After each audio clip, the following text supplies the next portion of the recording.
श्री अमरनाथ यात्रा शुरू होने में करीबन 1-1.5 महीने का समय बचा है। तैयारियां पूरी हो चुकी हैं और ऐसे में एक सवाल बहुत बड़ा है कि क्या बाबा शिव खोड़ी की यात्रा के समय को 24 घंटे के लिए किया जाएगा।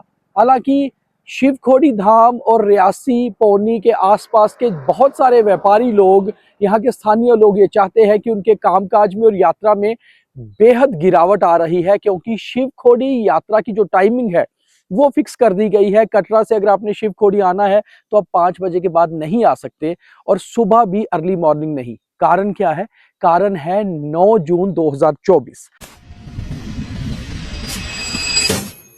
अब 9 जून 2024 को क्या हुआ था ये आप सबको पता है, मगर हम आपको विस्तार से बताते हैं, क्योंकि हम उसी जगह हैं जहां 9 जून 2024 को टेररिस्ट अटैक हुआ था रियासी में, और उस समय प्रधानमंत्री नरेंद्र मोदी तीसरी बार प्रधानमंत्री पद की शपथ ले रहे थे।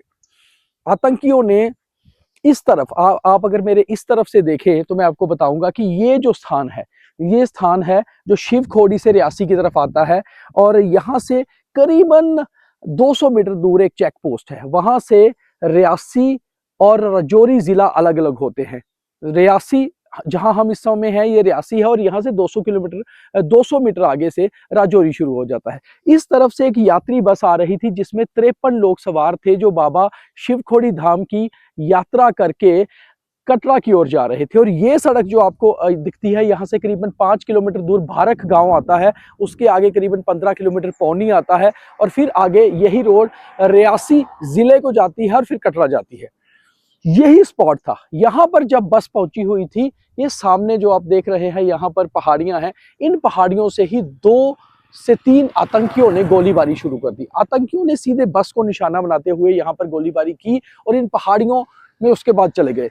यहाँ से बस जो है नीचे की तरफ लुढ़क गई थी और 9 लोगों की मौत हो गई थी। अब उसमें समझदारी किसकी थी? 9 लोगों की मौत हुई थी, मगर 41 लोग घायल हुए थे जिनकी जान बची, और जान बचाने वाला ये शख्स था जिसका यहाँ पर स्टैचू बना हुआ है। शहीद Arjun Sharma, son of Hemraj, village Kandiyar, district Reasi, J and K. दरअसल अर्जुन शर्मा कौन था? ये बहुत युवा व्यक्ति बस का ड्राइवर था, उसी बस का जो यात्रियों से भरी हुई बस शिव खोड़ी धाम से कटरा की ओर जा रही थी।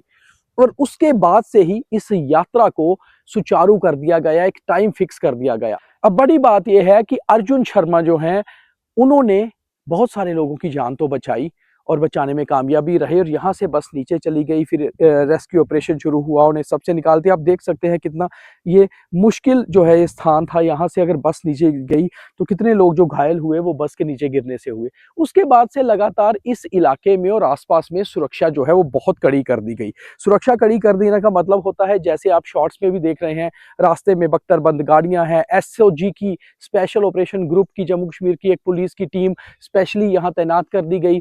सीआरपीएफ यहाँ पर जो है पोजीशन लेके है। अभी भी आप देख सकते हैं इन पहाड़ियों में, जंगलों में पूरी तरह से भारतीय सेना के सीआरपीएफ के जवान हमेशा तैनात रहते हैं और पहरा देते रहते हैं कि कहीं पर कोई ऐसी घटना ना हो। अभी भी जो जानकारी खुफिया है वो यही है कि हर बार जब अमरनाथ यात्रा आती है तो सुरक्षा ज्यादा कड़ी इसलिए करनी पड़ती है क्योंकि यहाँ से ज्यादा दूर नहीं है बॉर्डर, और पाकिस्तान में बैठे हुए आतंकी संगठन आईएसआई लगातार कोशिश करती है कि इस एरिया में डिस्टर्बेंस की जाए। और इसलिए अगर सुरक्षा एजेंसियां, जम्मू कश्मीर सरकार ने कोई फैसला लिया है कि यात्रा को अभी फिलहाल एक सिस्टमैटिक तरीके से शिव खोड़ी में चलाया जाए, तो ये फैसला सही है, क्योंकि दोबारा ऐसा खतरा मोल नहीं लिया जा सकता। वहीं दूसरी ओर सृष्टा शर्मा जो यहाँ पर प्रधान है शिव खोड़ी यहाँ के व्यवसायी बिजनेसमैन एसोसिएशन की, वो उनका जो कहना है कि यहाँ के लोग परेशान हैं, वो भी अपनी जगह सही है, क्योंकि शिव खोड़ी यात्रा में बेहद कमी पहले से आई है।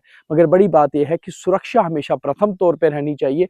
सुरक्षा के मद्देनजर ही हर फैसला होना चाहिए, और यही कारण है कि हमने सोचा यहाँ पहुंचकर आपको ये समझाना और मौके पे हालात देखना कैसे हैं। हालांकि हमने आपको करीबन 1-1.5 महीना पहले एक खबर दिखाई थी कि शिव खोड़ी यात्रा में कितनी कमी आई है, मगर यहाँ आकर पता चलता है कि सुरक्षा बहुत अहम है। और अगर खुफिया जानकारी हो तो काफी सारे इनपुट्स आते रहते हैं कि इन पहाड़ियों के आसपास से कई बार कोशिश रहती है कि इन्फिल्ट्रेशन होकर ये रूट पुराने आतंकी समय के समय पर भी यहाँ पर बहुत एक्टिव हुआ करते थे।